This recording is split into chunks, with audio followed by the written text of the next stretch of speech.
ఈరోజు మన అమ్మవారికి ఎంతో ఇష్టమైన అండ్ మోస్ట్ సింప్లెస్ట్ రెసిపీ రవ్వ కేసరిని ఎలా చేయాలో చూద్దాం. సింపుల్గా అండ్ చాలా ఫ్లేవర్ఫుల్గా వస్తుంది. దీన్ని పర్ఫెక్ట్ కొలతలతో ఎలా చేయాలో చెప్తాను. ఫస్ట్ ఈ రవ్వని ఎగ్జాక్ట్గా ఒక గ్లాస్ తీసుకున్నాను. రవ్వ మీరు ఏదైనా సరే కప్తో కానీ గిన్నెతో కానీ ఒకే కొలతని అనేది వాడండి. ఫస్ట్ ఒక గ్లాస్ రవ్వని తీసుకొని ఒక గిన్నెలో వేసుకొని దీన్ని చక్కగా ఫ్రై చేసుకోవాలండి. స్టవ్ ఆన్ చేస్తున్నాను.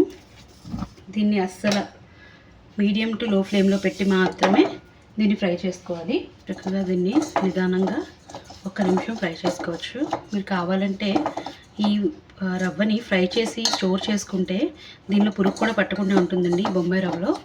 అండ్ ఎక్కువ రోజులు నిల్వ ఉంటుంది. ప్లస్ మనకి ఉప్మా చేసుకోవాలన్నా లేకపోతే ఇలా హల్వా చేసుకోవాలన్నా ఇన్స్టెంట్గా ఒక 5 మినిట్స్లోనే ప్రిపేర్ చేసేసుకోవచ్చు మనం. మీరు ఇది కావాలంటే నెయ్యి వేసి కూడా చాలామంది రోస్ట్ చేసుకుంటారు.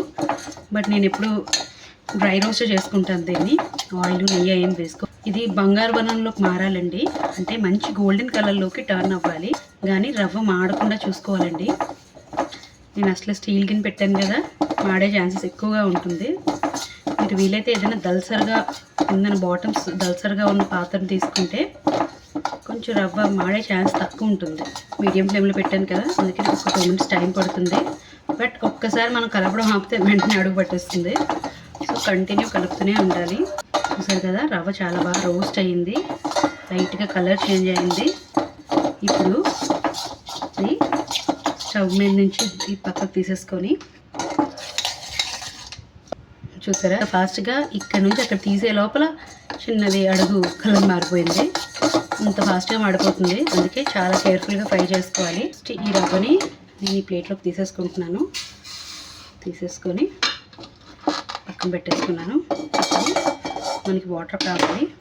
మనం ఏ గ్లాస్తో అయితే రవ్వని తీసుకున్నామో ఇప్పుడు అదే దాంతో మనం షుగర్ని తీసుకుందాం. ఒక గ్లాస్ రవ్వకి గ్లాసున్నర పంచదార అనేది వేసుకోవాలి మనం. ఇదిగోండి గ్లాస్ వేసేసాను కదా, తర్వాత మళ్ళీ ఒక హాఫ్ గ్లాస్కి గ్లాసున్న షుగర్ని యాడ్ చేసుకుంటున్నాను. ఈ రవ్వని షుగర్ని మిక్స్ చేసుకొని పక్కన ఉంచేసుకోవాలి. ఇప్పుడు ఒక గ్లాస్కి 3 గ్లాసులు వాటర్ని మనం పెట్టుకొని ఎసరు పెట్టుకోవాలి. సో ఇప్పుడు గిన్నెలోకి 3 గ్లాసెస్ వాటర్ యాడ్ చేసుకుంటున్నాను. ఇప్పుడు స్టవ్ వెలిగించుకుందాం. స్టవ్ వెలిగించుకొని ఈ ఎసరుని బాగా బాయిల్ అవనిద్దాం. 2 స్పూన్స్ నెయ్యి తీసుకున్నాను.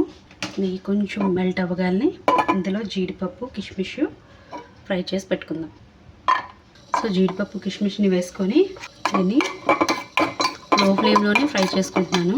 మన వాటర్ చూడండి బాయిల్లోకి వచ్చేసింది. ఇప్పుడు ఇందులోని తిప్పుకుంటా మనం రవ్వను అనేది యాడ్ చేసుకోవాలి.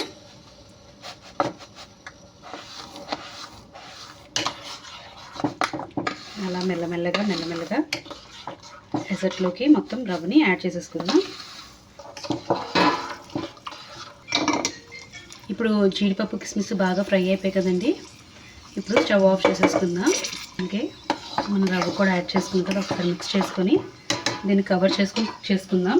చూడండి, ఇప్పుడు ఒక చిటికెడు ఫుడ్ కలర్ యాడ్ చేసుకుంటున్నాను. ఇది ఆప్షనల్, బట్ ఫుడ్ కలర్ అనేది వేసుకుంటే మంచి కలర్ వస్తుంది. చాలా కొంచెం యాడ్ చేసుకున్నాను నేను. ఇది ఇప్పుడు ఫ్లేమ్ కూడా సిమ్లో ఉందండి. దీన్ని నేను క్యాప్ పెట్టేసుకున్నాను. ఒక 80% క్యాప్ పెట్టుకొని కుక్ చేసుకుంటున్నాను.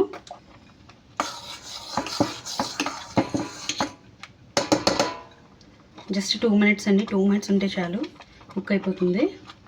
చూడండి, ఆల్రెడీ చాలా వరకు అసెంబుల్ అయిపోయింది. కానీ వీలైతే దీన్ని సిమ్లోనే కుక్ చేసుకోవడానికి ట్రై చేయండి. హై ఫ్లేమ్లో పెడితే వెంటనే చిక్కబడిపోతుంది అది. ఇప్పుడు దీనిలో ఆల్రెడీ జీడిపప్పు కిస్మిస్ ఫ్రై చేసి పెట్టుకున్నాం కదా, ఈ ఘీతో పాటుగా వేసేస్తున్నాను. 1 నిమిషం ఉంచుకుంటే ఈ ఘీ అంతా ఈ మన రవ్వ కేసరి అబ్జర్వ్ చేసేసుకుంటుందండి. చూసారు కదా, చిన్న టీ గ్లాస్తో తీసుకుంటే ఒక హాఫ్ గిన్నెడు మనకి ప్రసాదం రెడీ అయిపోయింది. చాలా క్విక్గా రెడీ అయిపోతుందండి ఈ ప్రసాదం మనకి. ఇప్పుడు దీనిలో మళ్ళీ ఇంకొక 2 స్పూన్స్ నేను ఘీ యాడ్ చేసుకుంటున్నాను.